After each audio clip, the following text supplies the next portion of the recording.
Welcome back to Future Vision. Today, we go live to break down exactly how I read ES and NQ price action. We are focusing on the 3 specific setups I use every single day to navigate the futures market. A quick reminder, this content is for education only. Futures are leveraged and carry significant risk of loss. Always trade your own plan and manage your capital wisely. Let us get into the mechanics of the chart.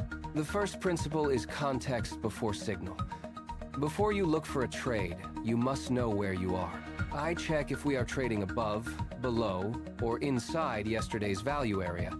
This defines the market's current bias. If we are above value, buyers are in control and I lean long. Below value, sellers are in control and I lean short. Inside that balanced middle, I remain patient. Chop is where accounts bleed out, so I wait for a clear breakout. My job is not to predict the market. My job is to react at key levels like overnight highs and prior day zones. Now for the open. The first 15 minutes are critical. Most traders chase the first candle, but I let the market show its hand. The first 5-minute candle defines my opening range. If price holds above, buyers won. If it fails, it was a trap. I watch ES and NQ together. When both push to new highs in lockstep, the move is real and backed by broad strength. However, if NQ rips higher while ES shrugs, that divergence is a warning. Thin moves often fail and snap back quickly. Confirmation between the 2 indexes is one of the cleanest filters you will ever use. It keeps you on the right side. Now for the 3 setups. These are my bread and butter, kept simple on purpose to survive contact with a live market. Setup 1 is the opening range break. I wait for price to break the high and hold above it with index confirmation. I do not chase the breakout. I wait for a retest of the level, entering only when price kisses the breakout point. My stop goes just inside the range. If price falls back in, the break failed and I want out for a small loss. Setup 2 is the failed break or reclaim. This traps other traders and I get paid when they are forced to cover. When price drops below a level and snaps back above, that failure is fuel.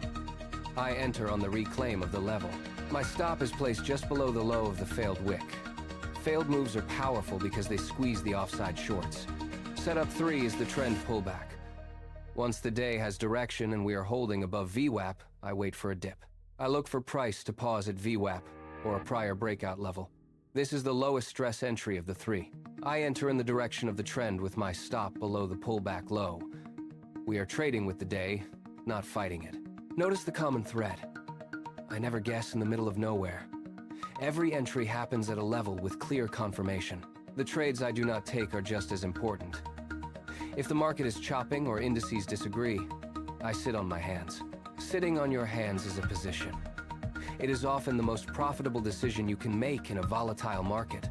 In real time, I constantly ask if my reason for the trade is still true.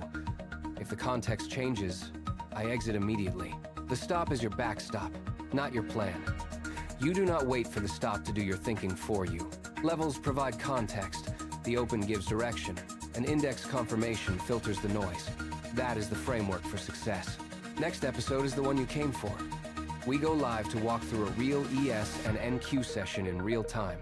We will cover the prep, the entry, and managing the trade while it moves in the heat of the moment. I will also show you the honest review after the market closes, analyzing what went right and what went wrong. Subscribe so you do not miss it.